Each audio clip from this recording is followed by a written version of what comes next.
Europeans prepare to channel their bank savings into strategic investments, the European Commission hopes so, as it is at the heart to create a new savings and investment union. The goal is to help EU companies grow. EU Decoded checks the sums on the new plan to boost Europe's economy. According to the Mario Draghi report, the EU needs around €800 billion in additional investment each year to remain competitive. One new source could be Europeans' piggy banks, as households save €1.4 trillion annually. It's estimated that around €10 trillion is sitting idle in low-yield bank deposits in the EU. The Savings and Investment Union proposes to redirect part of it to invest in key sectors, such as transport infrastructure, energy or defence. He is investing in financial products with a seal of EU guarantee attractive. Let's see what some citizens think. I really want Europe to become more competitive on the global scene, and I think Europe is really a beacon of democracy at this time. So, yeah, I think we need to support Europe for sure. I would just be very conservative to stuff that I know that it would last, would have a clear future. Why not? If I got any chance to invest, then I will invest, definitely. Nekem már a magánnyugdíjamat ellopták, én már alapjáraton bizalmatlan vagyok ezekhez a dolgokhoz. Egyszerűen most pillanatnyilag az a helyzet, hogy erről nem hallottam, amit ön mond, és nem hiszem, hogy a unió gazdasági kérdésekben az emberek zsebébe nyúlkálna, mint mások. Hát elég komoly információkra, hogy hogy mit vásárol meg az unió egyrészt, és hogy ebből mi hogyan részkedünk. With us is Paula Soler, who covers financial and economic affairs for Euronews. Investing in markets can be a risky and complex process. What does the plan propose in terms of financial literacy? We have very poor levels of financial literacy across the EU, meaning that people really don't understand how capital markets work, how to invest in different products, etc. So they are announcing this proposal, this strategy to boost financial literacy by the third quarter of this year to tackle this problem. Some MEPs are already suggesting initiatives such as web comparison sites, so clients, citizens can check different products and see what suits better. And they are also proposing, for example, to regulate financial influencers, their activity, what they post, and these kind of things. And another proposal in the plan is to increase the supplementary workers' pension schemes that run in parallel with public pension funds. How would this work? The Commission wants member states to really develop these supplementary pensions that deliver for citizens. And they are proposing two measures. The first one is to revise, to review these EU existing frameworks. And on the other hand, they will also serve best practices on the so-called auto-enrollment, which is a mechanism that automatically enrolls individuals into pension products, pension schemes, unless they actively opt out of this. And if it's properly designed, this could basically channel citizen savings into pension products, and both proposals are supposed to be announced by the end of the year.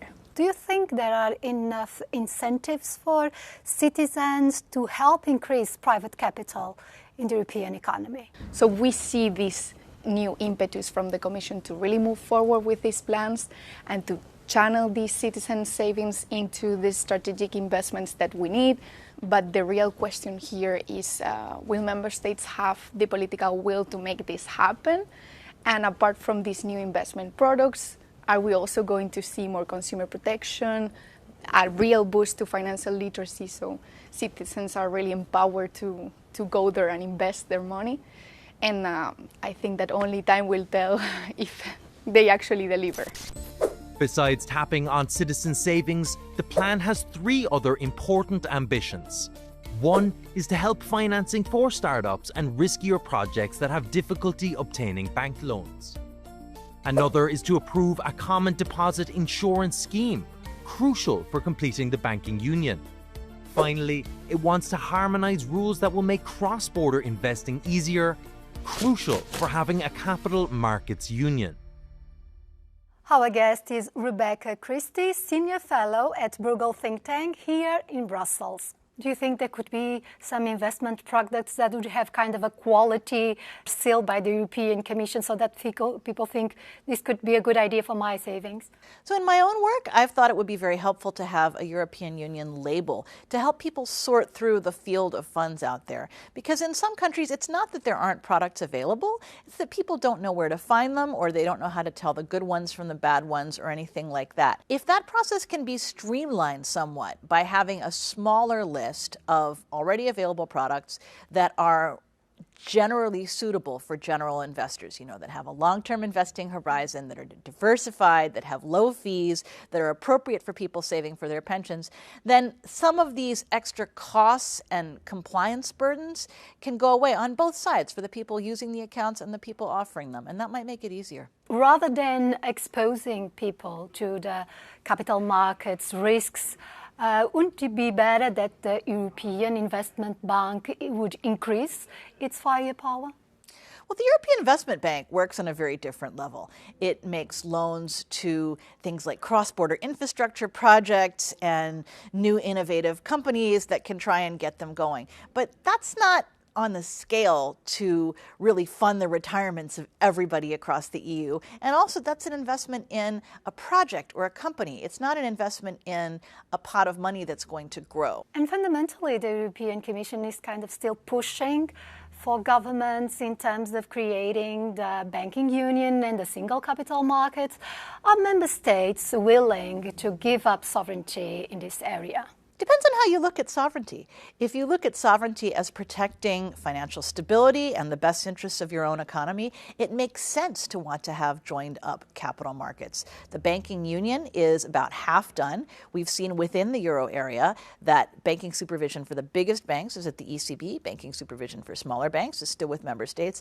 And this has worked very well. The banks on the whole are safer.